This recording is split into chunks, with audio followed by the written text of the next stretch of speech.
Pleasure to welcome to the show Blake Ulmer, recent D2 goalie of the year. Blake, welcome to the show. Hey, thanks for having me. I'm excited.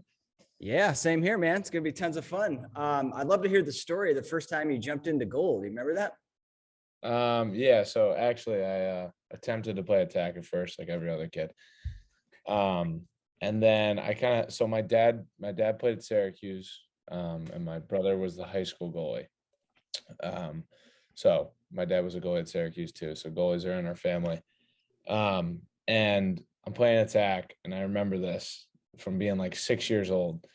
Catch the ball in the crease, turn, hit the kid in the helmet, ball drops at my feet. I get the ball again. I turn, I hit the goalie in the chest, and I was like, all right, this isn't for me.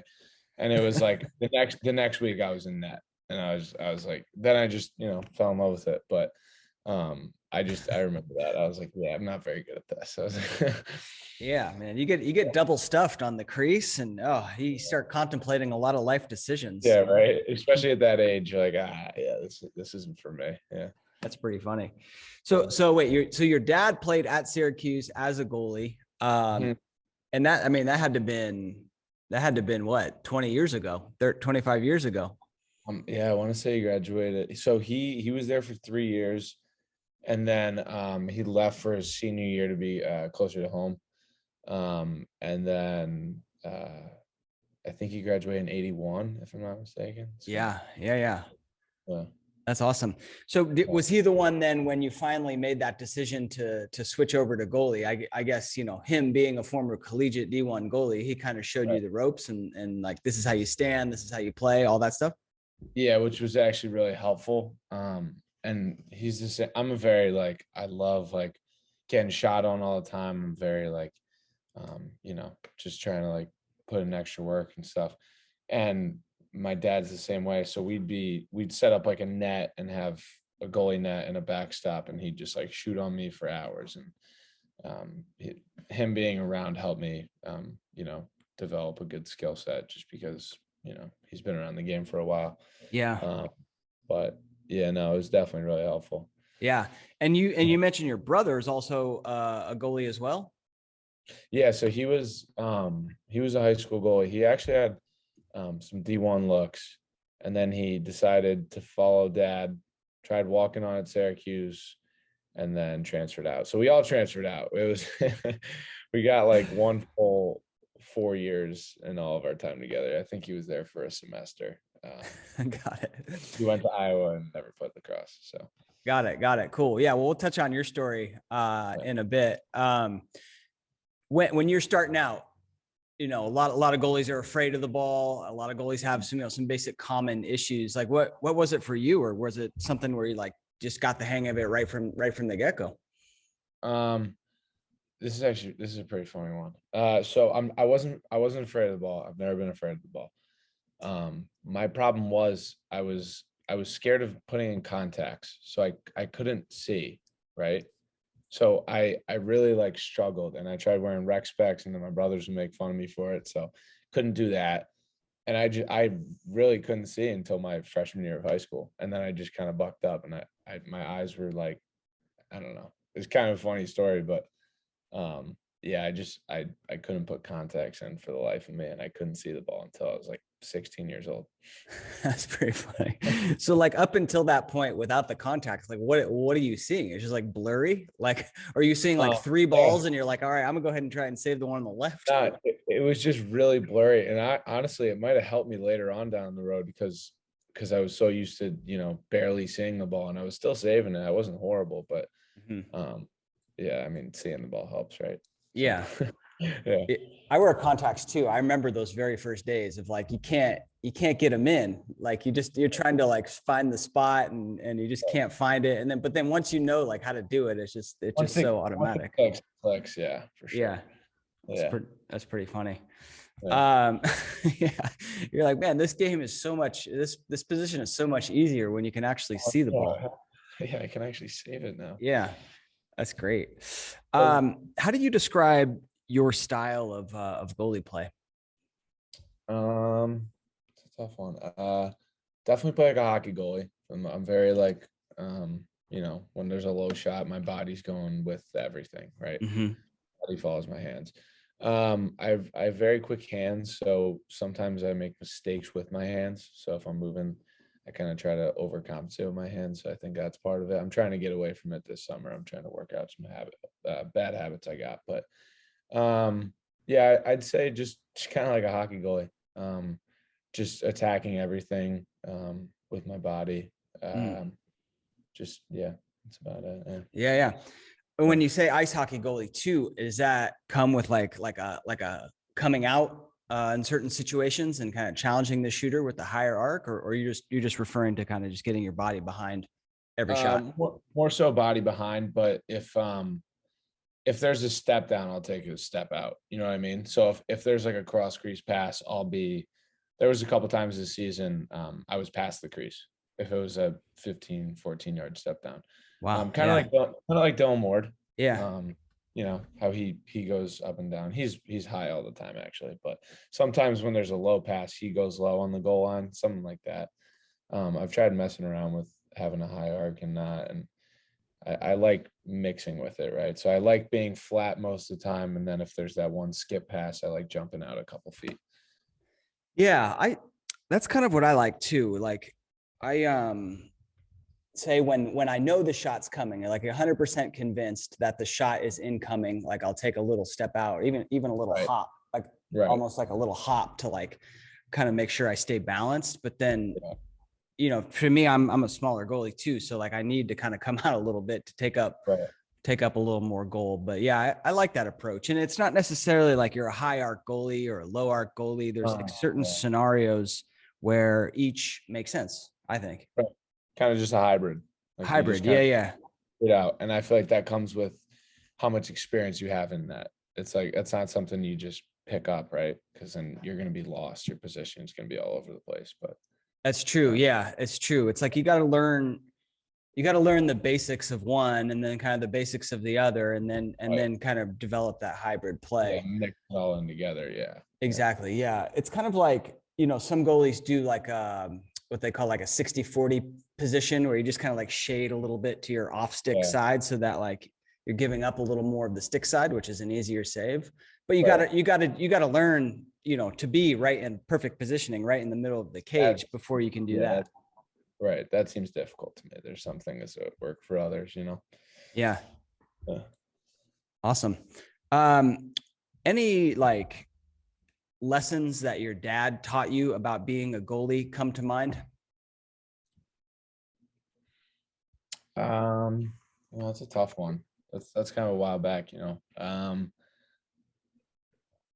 Not really a goalie lesson, but he'd always just, you know, he'd always push me on hard work, right? So never give up on the dream you got, right? And yeah, that's about it. Just keep trying, right? If it's not working out for you. One specific thing you would say was 10-second memory. If I got scored on, to take a step outside the crease, calm your head. Getting older, I've realized how much the mental aspect of being a goalie actually matters. Yeah. And I've started coaching kids, and I start to see them melt down, and it actually helps me, I think, because I see how they react. But yeah, I'd say just like kind of never give up. One of those things, cliche, but it was always, they're cliche for a reason, because you know you hear it so many times on this podcast, especially that short-term memory one. It's such a key element for us goalies, that's for sure. Yeah, definitely. Yeah. So when did you, you know, your dad went to Syracuse. Sounds like your brother spent his semester there. When did you first decide or first realize like, oh, I'm pretty good. Like I kind of want to play, you know, lacrosse at the next level? So a lot of it actually stemmed from having two good goalies in my family, right? So my dad, people were always like, "Oh, you're gonna be a great goalie, right?" And same with my brother. He was very good in high school. So I went to the same high school, so they would always there was like this whole little prodigy Ulmer sort of thing, and that's where it started to come from. It honestly stemmed from my brother, because of how many people would be like, "Oh, he's his younger brother. He's probably going to end up playing in college too." And then I've watched every Final Four with my dad, like, you know, on the couch and everything like that. I mean, I've always wanted to play college ball. regardless of if I could see or not. But I've always wanted to play college ball. That's awesome. So you talk to me a little bit about your recruiting process. How did that work for you? And I'd love to hear that story. Yeah, it was good. I thought I was a late bloomer, and September 1st, so your junior year, saved me with like more time, right, to be seen and not have everyone be committed to these top Division I schools. I started off with a couple MAC schools and smaller mid-level conferences. And then I had this big summer, my junior year at Maverick Showtime. I had an awesome all-star game. And then September 1st happened. I got a lot of phone calls, but I wish I took my time a little bit. I think I rushed it. I believe I committed in January. So no, earlier than that. It might have been within 3 months or 3 weeks of September 1st. So yeah, it was, I think taking my time would have been the one thing I would have given myself advice on, but no, it was a good recruiting process. So now why do you say that? Just because you didn't have the time to like explore, you didn't fully explore all the options that you had? Yeah, I think that's what it was. I didn't really, I didn't really shop as much as I should have, I guess. Yeah. I just kind of was like, and now don't get me wrong, I still root for Syracuse. It's the team I grew up watching and everything, but if it's not your fit, it's not your fit, right? So if it's not the place that's going to make you happy, then that's how it is. So be it, and I think I just was so in love with watching Syracuse and being such a big fan for them growing up, watching their national championship runs against Cornell and all that in the early 2000s. Like it was so easy to just be like, yeah, I'm just going to commit there. But if I took some more time, I probably would have, realized what was right. Yeah.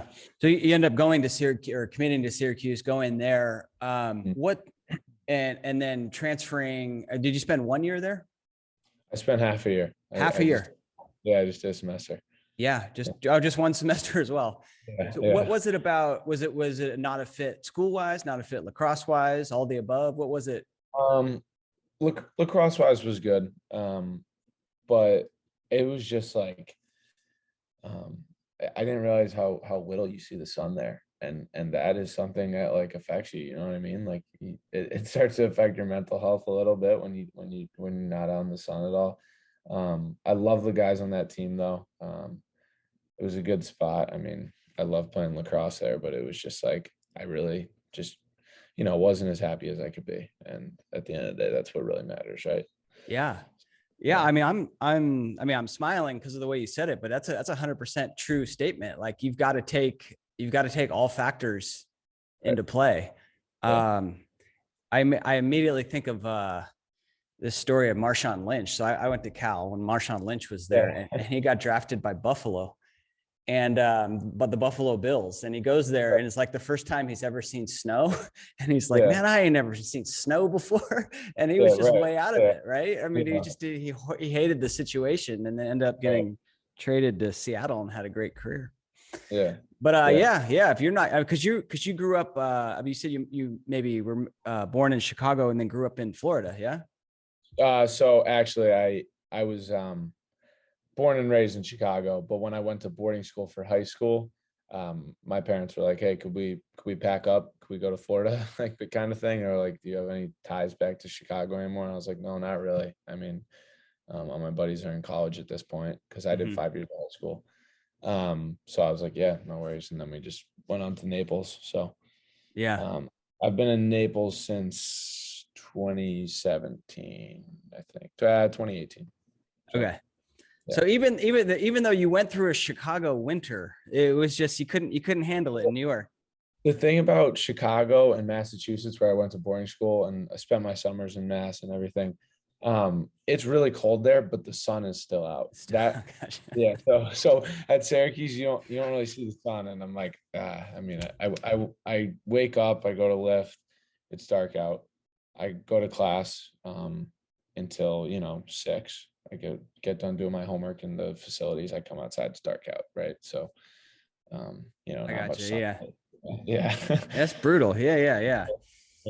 No, it's so I'm living in Argentina right now and it's winter Yeah. down here and it's like, yeah, it starts getting Right. dark at 6, earlier and earlier. And you're like, oh man, Yeah. it takes a toll on, I don't feel as happy.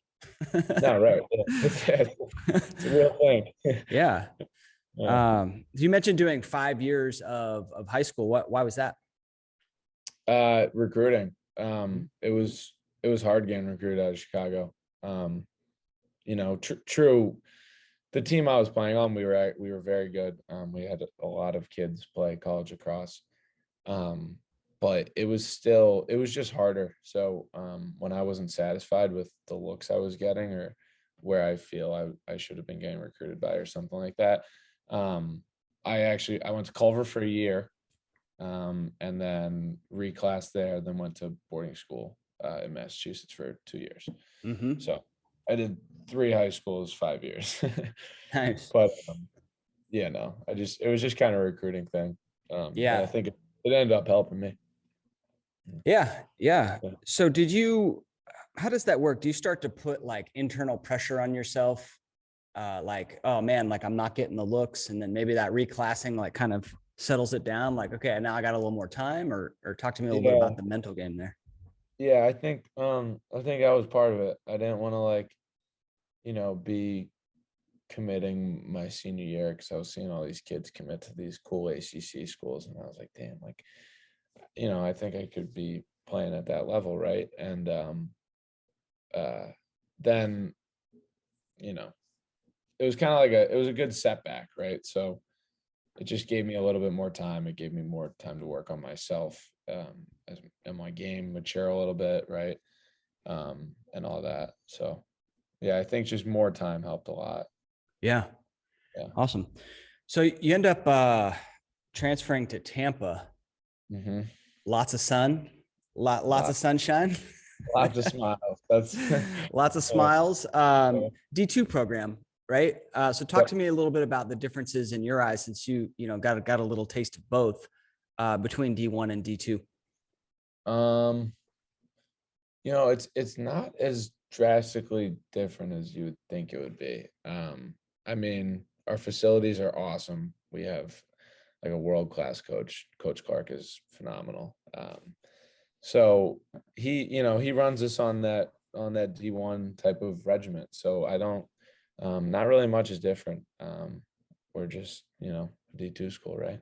So Mm-hmm. I don't see when I first came in, it wasn't as military like, not I guess not military like, but very business like, right? And now it's definitely shifted to that. So Yeah. good transition though. And what about since you got the taste of both, like the caliber of players? Yeah. That's a tough one. I think there's a lot of, slander on D2 and D3. I think we got some ballers, man. I mean, everyone on our starting lineup can play, right? Yeah. Like Yeah. real lacrosse. And it is the you get the Connor Schellenbergers and the Brennan O'Neills of the world who are just these anomalies of lacrosse players, right? That's kind of the difference of D1, D2, D3 in my mind. You get those couple superstars on D2, D3 where there's like a Mac Bradle who's putting up 150 points. Mm-hmm. But to me, I think it's the depth. I think the starting lineups are all very good at lacrosse on those levels, and compete with most teams, out of all 3 levels. So Yeah, that's what I played in the MCLA club ball, and yeah. that was like the main, from what I saw, the main difference is like we had like some guys in our team like that could probably play D1, but like the drop off, like our second string, like, our third string, we're like just learning how to throw, so like, the drop off was extreme. Right. Um, I wouldn't say it's that extreme. Everyone no. on the team can play, Yeah. But I love all my teammates. They're all great players. But the starting lineup, I think a lot of those kids could start on Division I teams. Yeah. Yeah. Talk to me about this season. You guys had a tremendous season. I guess this would be your sophomore year. I mean, yeah, technically, yeah. Yeah. Cool. Because I made, I guess last year I was on a whole freshman team, which is kind of funny because I'm 21 years old, but COVID helped you out with that one, right? Yeah, sophomore year, so going in my junior year. Yeah. Got it. Yeah. So talk to me about this season. Yeah, I mean, it started with Coach Clark coming in, right? That was he helped a lot. He's so business-like, what I said earlier. He's just a phenomenal coach, and he helped us and get to that next level of actually winning a championship, right?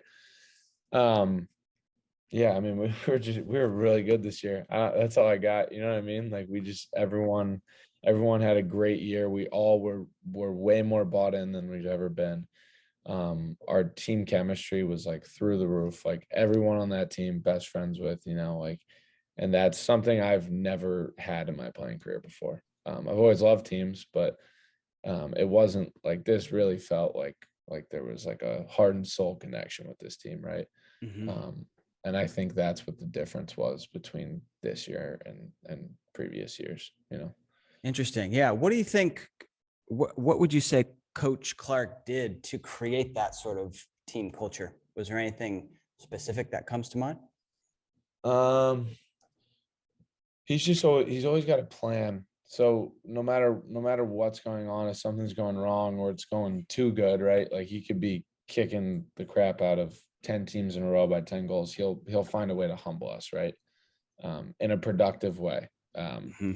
And he always has an answer for something. And I think that's what is so good about the way he handles it. He knows when to say things, he knows how to say things, and he knows, how it gets to us. So, or how what he's saying reaches us. And I think that's the difference. He's such a good game manager, and team manager, that I think, that's what makes him the best. Right.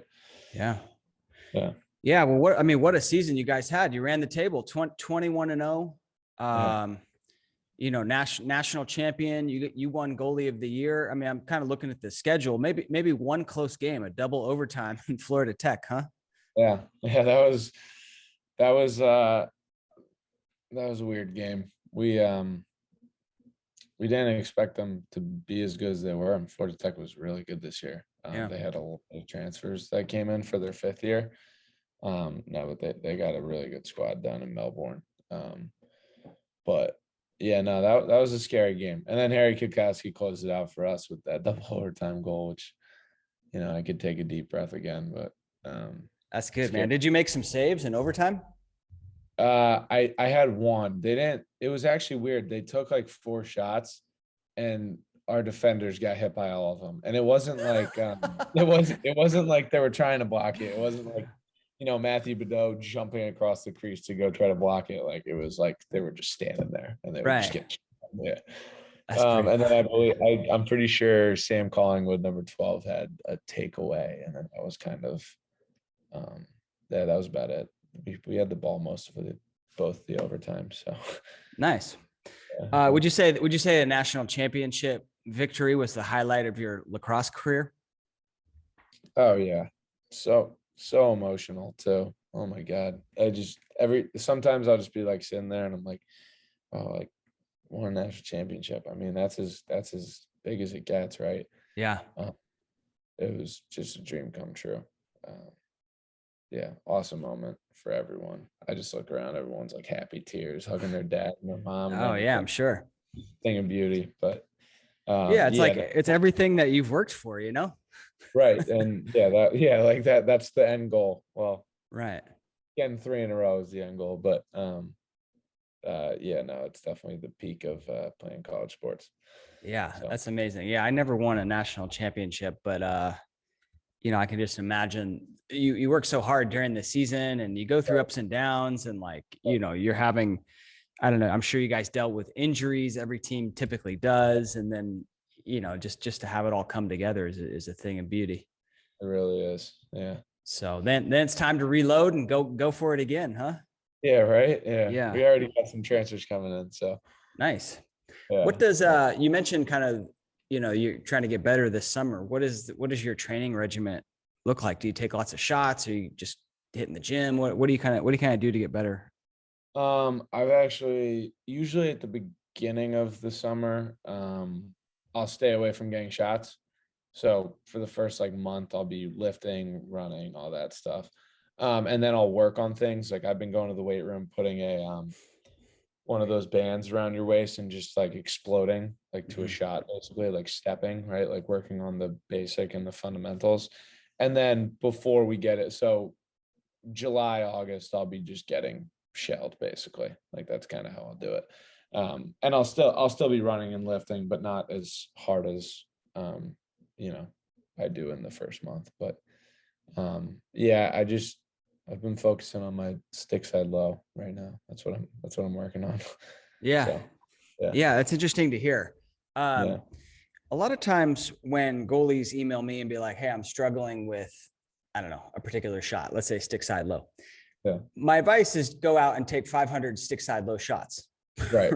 Right. Like rep it out, controlled. Right. What else do you say? I mean, is that kind of your approach? Yeah, so actually my problem right now, this is what I was saying earlier with my hands. So I can rely on my hands with a lot of saves that I'll make. So sometimes I'll fade, right? And I'll still make that stick side low save, but sometimes I won't. So, and it's only that spot. It's really strange. Every other place I'm stepping to it well, and my hands are meeting the ball and everything. But stick side low on this like certain angle, I just keep fading away and punching my hands out. So I'm working on that, and that's why I'm working on having the band resist me as I'm stepping, and just to get a burn out of it. But just get that step down right over and over and over again. And I'll do it till my legs feel like jello, but that's what's going to help me. So yeah. Yeah. That's good analysis too. I mean, do you like watch tape, or is that just something you're feeling when you're taking shots? Like, how did you recognize that you're not getting your body behind this, specifically that stick side low shot? I'll watch a lot of film, but we got good coaches who pick up on things. Coach Clark's really engaged with the goalies, which is awesome. Never had a head coach be that into helping goalies, right? And then we have Coach Penn, who used to play goalie at Salisbury. And so he was a big time goalie. So he sees these things, and we got this really good, like, back and forth connection where, he'll point out something, and he's not like, hey, you need to fix this. Cause you never really in college, it's weird to be told like, hey, you need to fix this right now. Cause usually when you get to college, it's kind of how you play, right? Mm-hmm. Nothing's going to change that much. But if you see this tendencies are different than a problem, right? So when he points out that one thing that I'm doing, I'm like, okay, I got to work on that a lot. And I tried doing it all season, but I think the off season is when I can fully focus on that issue I have right now, and get it out of the way. Yeah. Well, yeah. And the off season too is a time to try some new things, I think. Right. Definitely. As opposed to in season where, you don't want to make these major adjustments and then get screwed up. Exactly. That's kind of what we're trying to, tiptoe around it a little, but yeah. Yeah. So that's cool. So you mentioned Coach Clark being very involved with the goalies. What does that mean? Does that mean he's like shooting on you, or he just like really takes an active interest in making sure he's planning out your guys' training as well? He just takes an active interest. And actually he'll be funny about it sometimes. The whole week leading up to the national championship, every single time he saw me, he would say nothing else. He goes, see ball, save ball. And it's like those little things. We just pass by each other, and he goes, see ball, save ball, Blake. And that was it. It's those little things. Like he's good at knowing how goalies work, I think. Cause we're not all normal. So actually none of us are normal. Right. But so it's those little things, and he'll have this drill like he did in the fall. I had a problem with stepping off the like stepping on the pipe, kind of very specific, but so he put a 2x4 lined up with the pipe, and I would have to not basically break through it, I'd have to like actually step, right? Hold on, Like, you lost me on there. So you're saying like when you're against the pipe, like kind of your yeah, pipe play? yeah, yeah. It was. I guess I'm not explaining that right. Can't think of it. They'd have a 2x4 lined up against the pipe, right, on an angle. Like shooting out. Yeah, Yeah, shooting yeah. out. Okay, Yeah. all right, yeah. And then I'd have to basically step without hitting the pipe, Got it. right? Yeah, yeah. Yeah. So I'd have to go actually over it and not just fall, because I used to just fall on some of those shots. So, Yeah. but there's the little things like that. See ball, save ball is the funniest one for me, just because it's recent. But no, he's he's just really engaged with that stuff. He'll never shoot on us, but he's pointing out things. Yeah, and giving you a little mental tips. See ball, save ball. Yeah, that's all it really is. At the end of the day, none of my tendencies or bad habits matter, because it's the one game where nothing matters. You can, if as long as you just see the ball and save the ball, that's it. Yeah. Yeah. I mean, there's certainly something to be said about, you need a coach who can kind of teach you the fundamentals and the techniques and all that stuff. But you also need like a rah-rah, type of coach that can just get you mentally engaged and know like the right thing to say to keep you in Right. it. Right. Sounds like he's that. Yeah. What about slumps? So it sounded like you might have hit a little slump with one particular type of shot, but have you gone through a slump, and if so, like how do you go about getting out of that? So I actually had this. I had one uncharacteristic game this season, and I was like, I just felt it got really into my head for some reason. And this is why I'm glad it happened, because now I know how to handle it. I had a couple slumps in high school and everything, but there was this one game, and I was like, that just really irked me. Like, it just really got under my skin. And I actually looked up. I was freaking out whole week. I was like, it just wasn't, I don't know, just wasn't working. And I look up how to get out of goalie slump, and your guys' thing came up. And you know what helped me a lot was watching my best game that season. Yeah. And I watched it over and over and over again. And I started trying, actually, this was another part. But I started doing things that like made me happy, because like I would go on a drive and listen to good music, and it just get me in a good mood. And then I'd have a good practice. And I'm like, oh, that's funny how that worked. And I'm like, all right, so if I'm in a good headspace, then I'm playing my best lacrosse, right? So I'd say watching film on your favorite game, and just doing whatever makes you happy, or something to cheer you up, right? Yeah. Because you know how it is when you're in a slump. Your whole life's in a slump. You don't just think about it when you're on the field. Like for me, I'm like sitting in class, and I'm like, man, like I get obsessed with it. I'm like, I wish I could figure out that and that and that. And then, it all came together. So Yeah. Great tips there. Yeah. I love watching your highlight reel. I even do that now with my business. I have like little, cause like you're going to have like peaks and valleys right. in anything that you do in life. And like, when you get in that valley, you're like, oh yeah, like here's kind of like my highlight. Here's like a nice email this kid wrote me, or here's like a cool thing that I did. And you start to feel better, and you get back into the swing of things. Yeah. You just try to get as feel good as you can. Right. Yeah. And I also love that tip too, about just doing something that makes you feel good, whether that's, outside of the lacrosse, off the field, going for a drive, going to the beach, sitting in the sun, whatever, what have you. Like that, exactly. If you got that option, if you got that sunny option. Yeah. That's good advice. What about pregame rituals? You a big pregame ritual guy? What is kind of your routine going into that? Watch the same video. And that game that no, I'm trying to think of the name. So it's like it's like 2009 to 2017 college lacrosse best moments, and it's nice. This video. Awesome. It fires me up. So there's that. So I listen to that right before I leave. I sit on my couch. I wait for my roommate to go, and then I drive separately. I'm not too big on rituals. That's like my only thing. And then I eat a lot of sugar before. So I'll have like a bag of Skittles or something like that. Like kind of like Marshawn. There you go. Yeah, I was gonna say. But yeah. And then yeah, that's about it. Yeah. All right. Yeah. Nothing crazy. You mentioned real quickly, you mentioned getting out of that slump by watching your best game. What game was that?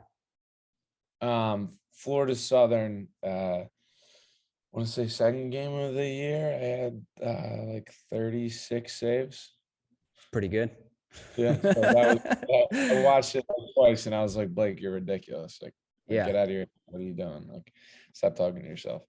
Yeah, no, that's awesome.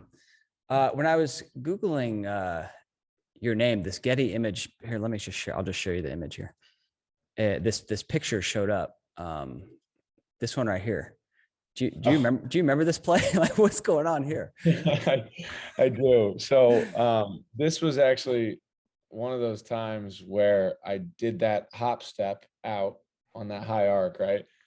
And then I don't know who was on him, but wide open, dished it across. And then I wasn't on my regular flat arc, right?